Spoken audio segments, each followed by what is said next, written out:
Black YouTube has been on fire in the last 2 weeks, and it all stems from burgeoning creator Just Pearly things. Now, of course, a lot of that has to do with the debate that she had with Hafiz from the Roommates, but what I've saw Just Pearly things doing as of late is she's been doing a lot of collaborations. Coach Greg Adams, she collaborated with him. She went to the Peef Talk, Anton Daniels, Obsidian Media Network, the like. She's making her rounds, right? Doing that, which is something that content creators typically do.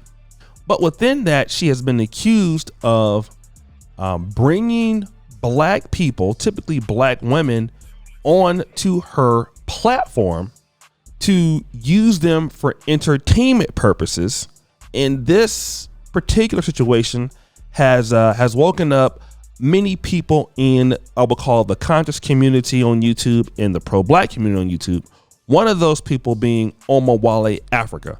I'm going to play a clip of what his accusations are, and then we'll come back to that. The unruly hyena economy is a content strategy and monetization strategy that has been being developed pretty effectively over the past few years coming out of the Black manosphere. Now, a lot of y'all may have seen the video that I did about 1.5 years ago called The Cautionary Tale of Courtney Michelle.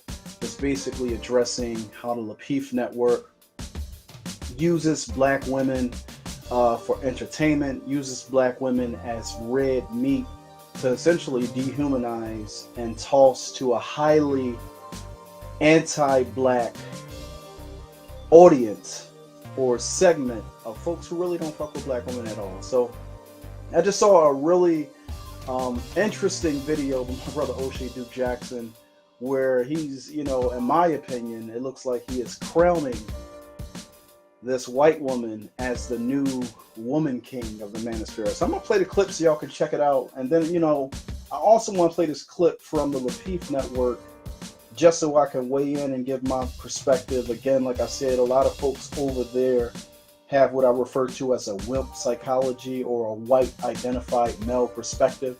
There's a lot of white validation syndrome over there. A lot of cool goes on, in those particular streets, but it kind of is what it is. So as we can see, Omar Africa, he makes some strong points. He accuses not only Just Pearly things, but also other people, such as the Peef Network, as using black women for entertainment to pretty much grow their platforms or blow up their platforms. And that also, this is what some people in the black manosphere are doing with this hyena content.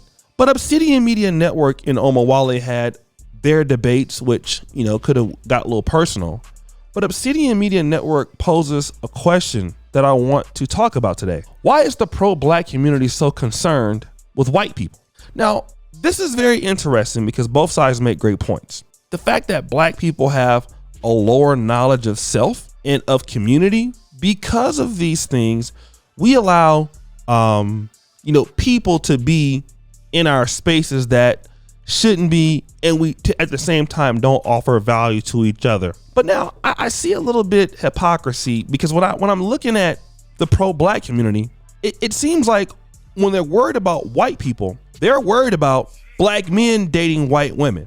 And typically black men get blamed for everything, even when they're not in the situation at all, right? And I'm going to prove it to you. Here's an interview clip of Dr. Umar, right? Dr. Umar is going to discuss the failure of the black community. Let's play that clip. And then we turn around and blame the hip hop artists for being bad role models. Lil Wayne ain't supposed to be a role model. Right. Jeezy ain't supposed to be a role model. Not at all. The reason why they're role models is because the real role models turn their backs on little black boys. See, 50 years ago, the dentist lived on the block. 60 years ago, the doctor lived on the block. The engineer lived on the block. Right. The electrician lived on the block. Now they move out and they get mad at the rappers. The only reason why Lil Wayne is a role model is because the doctor, lawyer, dentist, and engineer ran to a white suburb and probably married a white woman. I saw a video on that. Talk briefly about that. And then I'm gonna get into what I'm gonna get into. No problem. But talk briefly yes, sir. about the black man and white woman. Go ahead. Okay. Yeah. Historically, black men were not allowed to marry white women until the Loving versus Virginia United States Supreme Court case in the 60s. Yeah. You could not marry them. So since that case was overturned, 67, 68, right around there, black men have married out their race more than all other men in America put together. Are you going to tell me it's a pure coincidence that the black man is absolutely in love with marrying his oppressor's daughter, and that doesn't have anything to do with the psychological residuals of slavery? I'm going to give it to you on the flip side. Go ahead. Do you think it's a lot of the black man saying, I got to go have that white woman? Or some of these white women out here looking at, that's a god right there. I want that. Mm-hmm. It's threefold. Okay. Number one, it's about a black man being an economic stimulus package to the white woman. Okay. Most black men marry down in class when they marry these white women. Okay. You can't find a rich white woman who ever married a broke-ass black man. Boy. Show me one rich white woman who has ever married a broke-ass black man. So this ain't about love. This is about agenda. Okay. That's number one. Number two, the black man wants the white woman to provide him with a degree of psychological validation. Only a low self-esteem having ass Negro would marry a white female in the first place, because you feel that if I can get the white man's woman, then maybe that makes me feel a little bit more equal to the white man. And then thirdly, you're absolutely right. We're the gods. We are the first man. So naturally, white women are going to be attracted to us because we are the original man. Everyone is attracted to melanin. It is liquid gold. But you have to love your liquid gold enough to say that y'all have misogynized us enough. Y'all have blended us and crossbred us enough. And I'm not going to continue to perpetuate that evil. So, but guys, did you notice that? This part where he was like, oh yeah, and the problem is black men moved away and got with white women. Clearly, that wasn't even a part of the conversation. Dr. Umar just threw that in there without adding any real value for why that happened. You see, that's the situation. Pro-blacks never explained why black men started going to the other route, when clearly Loving versus Virginia was a white woman that started interracial dating. But why are you upset with black men? Because we're not dealing with the fact that black women are not bringing the value that they once have to a lot of black men. That's how a lot of black men feel. See, we don't deal with that. When it's the other way around, they never deal with it. And I'm going to prove it to you. Shout out to Sister Ches Charday, when she's going to talk about how black women really want it as a whole, integration, and how as a whole lot of black women make it clear that they would like to integrate with other races of men. Let's play that. When we talk about cultural gatekeeping, when we talk about trying to create boundaries around black conversations, black people, black love, black marriage, all of that, how can you gatekeep a culture that has chosen integration? Because here's the thing, America by and large has chosen integration. We have chosen to, try to essentially integrate, to mix, to get along with other ethnicities, other ethnic groups. This is what has happened, especially over the last couple of decades. This is what, Black America by and large has chosen. And then in particular, if we want to look at Black women have made it abundantly clear over the last couple of decades that their preference and their desire is to mix with other races of men. I mean, we have seen magazine articles, we have seen movies, we have seen talk shows, probably documentaries. We literally have seen, even in the educational realm, I mean, you have different professors, you have different people, even in the educational realm, talking about this issue of the shortage of the good eligible Black men. Black women collectively, I'm not saying all, but collectively have made it abundantly clear that not only are they open to wanting to date and marry out, that for many of them, it is the best option. They have made this abundantly clear. So here's the thing. If you have made it clear that you desire to date and marry into other ethnicities, if the message is out there and there is no collective pushback, a Black woman, they support content creators, they support movies, they watch movies, they consume products that essentially say, okay, it's okay for us to swirl, then why would you be upset if the daughters of those men, if the sisters of those men, if the mothers of those men, why would you be upset if they weigh in? And here is my issue with the conversation. You know, when Brother Omawale asked his question about gatekeeping, I said his concern is incredibly valid.